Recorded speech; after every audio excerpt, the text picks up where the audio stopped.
Hey folks, welcome to the Watch Workbench. This is a pretty exciting video for me because this is the first time I'm able to do a viewer request video.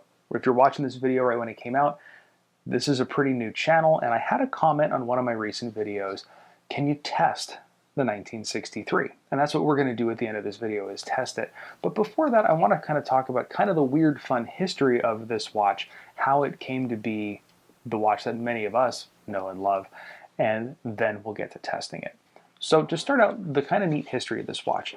This is a Chinese watch, and I know there's a lot of dislike towards Chinese watches, and I do understand why in some regards. There's a lot of ripoffs and homages, which could be considered a ripoff depending upon how you want to look at it.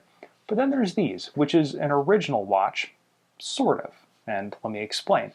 So the Chinese Air Force needed a chronograph watch for their pilots, and they didn't have an in-house chronograph movement in China. So instead of developing a movement, they purchased a movement. They didn't just purchase the movements, they purchased the tooling, the rights, and the ability to manufacture these from a company that was no longer going to be using the movements. So this is the ST-1901 movement. I think this is one of the coolest looking movements there is. Now, there is a lot of question and concern about how reliable the movement is, and I've heard things as bad as a 10% failure rate. I have a couple of these and I haven't had a problem yet, so maybe I'm the exception to the rule, or maybe this thing's a ticking time bomb. I guess we'll find out. If one of these things craps out on me, I'll make a video about it, I guess.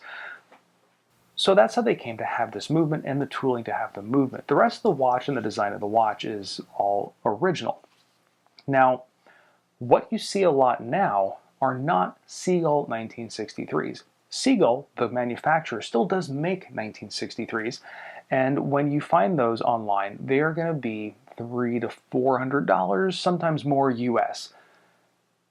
There are a lot of these out there, and they call these 1963s, but not Seagull 1963s, because these look exactly like the real watch. Sometimes they have some different markings on the front. They usually do, but it has the original ST-1901 movement inside it, although some of them have been upgraded, and I will talk about that in a second too when we get a little bit closer to testing this thing.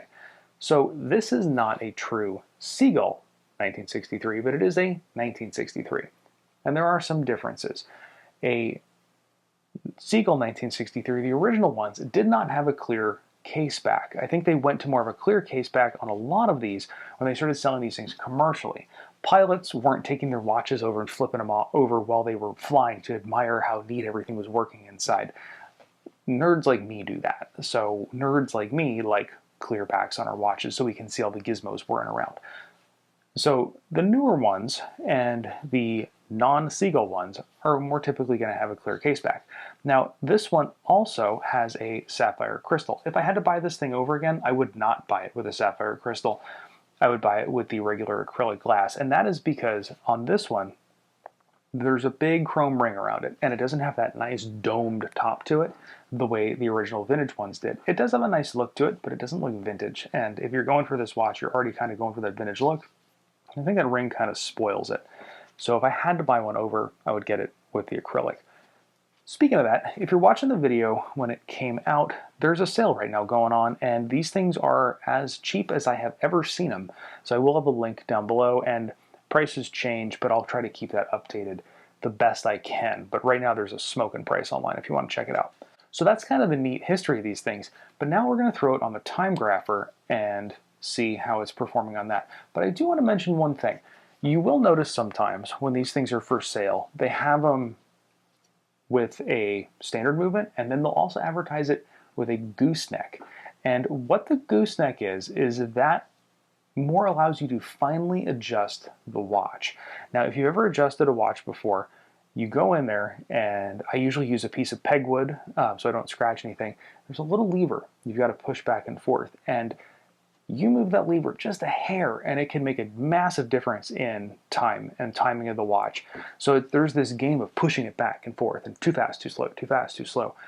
What the gooseneck does is it actually has a little screw that pushes the lever, and you can go in there and very fine adjust it. It makes adjusting the watch a lot easier to get it really, really fine-tuned.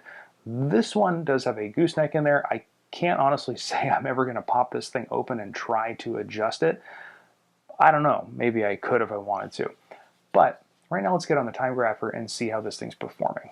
All right, so we're gonna run it on the time grapher here, and right off the bat, we're picking up, we're running about 12 seconds, 11 seconds, fast. We'll let it run a little bit longer to get a good read here. But you can see the amplitude 318 is running strong. The beat error is very small at 0.1 milliseconds. And we've got the lift angle set correct on this. So right now, looks like we're averaging out around 11 seconds per day fast. That is something I guess we could try to regulate that down given how well everything else is running inside the watch. But 11 seconds per day isn't terrible for just a regular walk around watch. So I do want to mention one thing about this watch. I mentioned before that this thing has sapphire on it, at least the one that I bought, and I probably would do that again.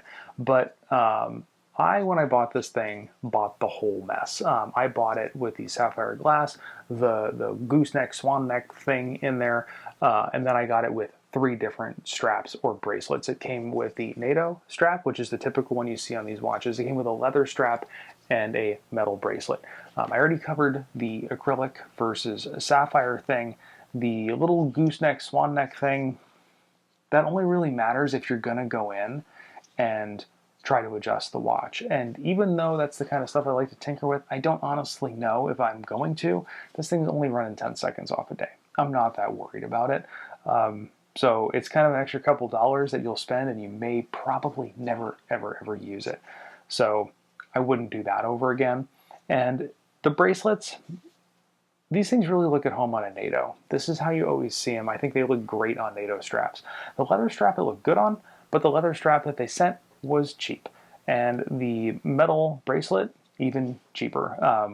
Would not pay for that thing again. And even though it looked okay for a metal bracelet, these things don't look right on a metal bracelet, so it's never going to go on that bracelet. I would just keep it on a NATO, or if you want it on a leather strap, buy a nice leather strap and put it on that. I would not spend the extra money for all that. The thing I mentioned earlier was right now these things are on sale. If you're watching this video when it comes out, these are on sale as low as I have ever seen them before. I think they were in like the $70, $80 range, and I'll have a link for that down below. And when that sale ends, I'll try to keep that link updated as I come up with more sales. I kind of stumble upon them. I'll try to keep you updated. So if this video helped you out, or if you enjoyed it, or if you had fun watching it, give me a great big thumbs up. I really, really do appreciate it. We're trying to grow this channel. If you have some commentary, want to tell me what I did wrong or what I did right, leave me a comment down below. And like I said, we are trying to grow the channel, so please hit that subscribe button. We're going to have more videos like this, tutorials, DIY, and some watch destruction coming your way. Thanks for watching.